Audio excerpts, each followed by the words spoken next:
ومنهم من يستمع إليك حتى إذا خرجوا من عندك قالوا للذين أوتوا العلم ماذا قال آنفا أولئك الذين طبع الله على قلوبهم واتبعوا أهواءهم. إن الحمد لله نحمده ونستعينه ونستغفره ونعوذ بالله من شرور أنفسنا وسيئات أعمالنا من يهده الله فلا مضل له ومن يضلل فلا هادي له وأشهد أن لا إله إلا الله وحده لا شريك له وأشهد أن محمدا عبده ورسوله يا أيها الذين آمنوا اتقوا الله حق تقاته ولا تموتن إلا وأنتم مسلمون يا أيها الناس اتقوا ربكم الذي خلقكم من نفس واحدة وخلق منها زوجها وبث منهما رجالا كثيرا ونساء واتقوا الله الذي تساءلون به والأرحام إن الله كان عليكم رقيبا يا أيها الذين آمنوا اتقوا الله وقولوا قولا سديدا يصلح لكم أعمالكم ويغفر لكم ذنوبكم ومن يطع الله ورسوله فقد فاز فوزا عظيما أما بعد فإن أصدق الحديث كتاب الله وخير الهدي هدي محمد صلى الله عليه وعلى آله وسلم وشر الأمور محدثاتها فإن كل محدثة بدعة وكل بدعة ضلالة وكل ضلالة في النار أيها المسلمون. Hendaklah kita semua bertakwa kepada Allah Subhanahu wa taala. Dan bertakwa, puncak ketakwaan itu adalah didasari dengan mentauhidkan Allah tabaraka wa taala dan menjauhi dari kesyirikan. Kata Allah tabaraka wa taala, wa'budullaha wa la tusyriku bihi syai'a. Hendaklah kita semua beribadah hanya kepada Allah tabaraka wa ta'ala. Dan jangan sampai sekali-sekali kita melakukan perbuatan kesyirikan, menyekutukan Allah subhanahu wa ta'ala dalam ibadah kepada apapun, siapapun bentuknya, besar, kecil. Jangan sampai, karena ini adalah dosa yang Allah subhanahu wa ta'ala telah firmankan, innallaha la yaghfiru ayyushraka bih wa yaghfiru ma duna dzalika liman yasha. Karena kesyirikan itu adalah penghilang, bukan hanya ketakwaan, bahkan seluruh pangkal agama dari seseorang bisa hilang dengan melakukan kesyirikan kepada Allah Subhanahu wa taala. Oleh karena itu penting bagi kita untuk terus memupuk dan menguatkan aqidatut tauhid dan menjauhkan dari segala jenis kesyirikan dan jalan-jalan menujunya. Dan di antara yang bisa menguatkan takwa kita kepada Allah Subhanahu wa taala adalah seorang muslim itu bisa memanfaatkan momen yang sebaik-baiknya, bisa dimanfaatkan untuk mendekatkan diri kepada Allah Subhanahu wa taala. Dan kita sama-sama mengetahui bahwa sekarang kita masih ada di momen pandemi, di mana pandemi ini bukan baru saja terjadi. Bahkan zaman dahulu Ibnu Hajar rahimahullah taala telah mengemukakan pandemi yang pernah dialami oleh para sahabat Nabi sallallahu alaihi wasallam, yaitu pandemi taun. Dan Ibnu Hajar mengemukakan ada beberapa faedah atau nilai yang bisa dimanfaatkan oleh seorang muslim dari terjadinya pandemi. Kata Ibnu Hajar rahimahullah ta'ala, ada 4 keuntungan atau faedah yang bisa kita ambil dari terjadinya pandemi. Yang pertama itu adalah taksirul amal, yaitu memperpendek angan-angan.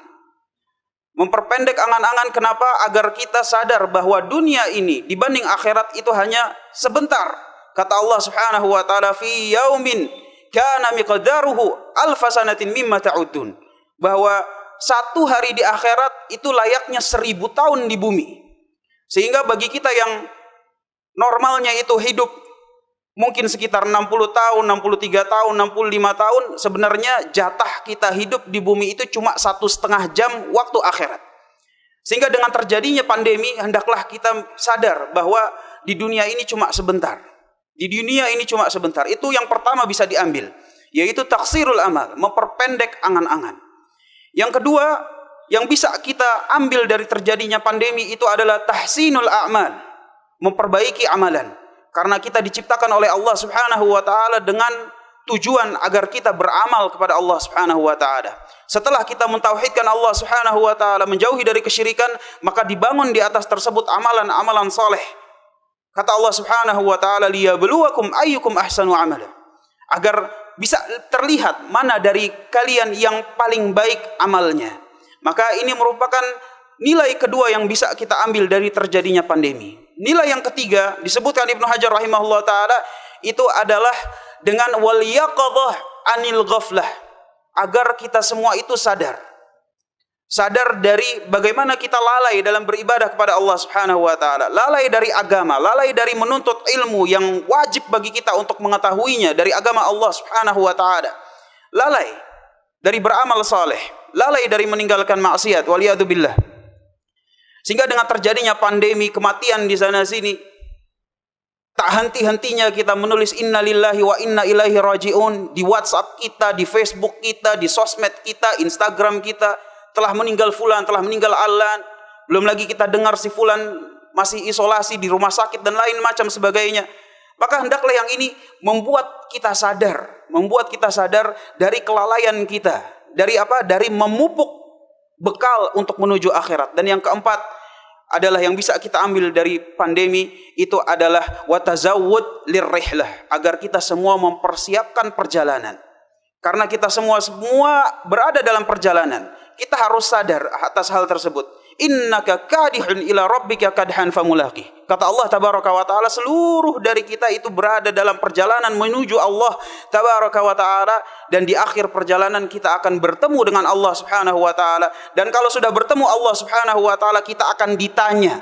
Dan barang siapa yang tahu kalau kita nanti akan ditanya oleh Allah Subhanahu wa taala, maka hendaklah dia siapkan jawabannya. Hada barakallahu li wa lakum fil Qur'anil azim wa nafa'ani wa iyyakum bima fihi minal ayati wa dzikril hakim wa taqabbala minni wa minkum tilawatahu innahu huwas samiul alim.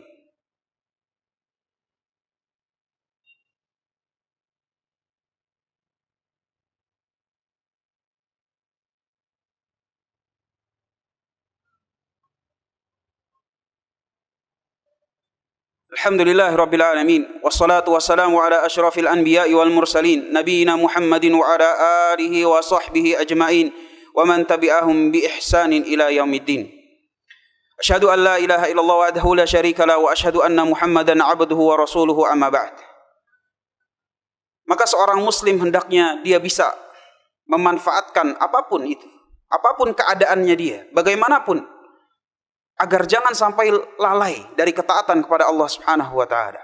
Bagaimanapun sempitnya dunia ini, bagaimanapun keadaan kita, tugas kita di dunia ini adalah sebagai hamba Allah tabaraka wa taala. Dan yang namanya hamba itu ada tuannya, ada Tuhannya. Dan yang namanya Tuhan itu ada aturannya.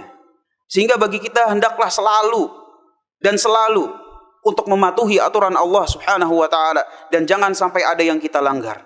Dan terakhir, jangan lupa kita selalu menjalankan sebab-sebab yang dengannya kita bisa jauh dari segala penyakit.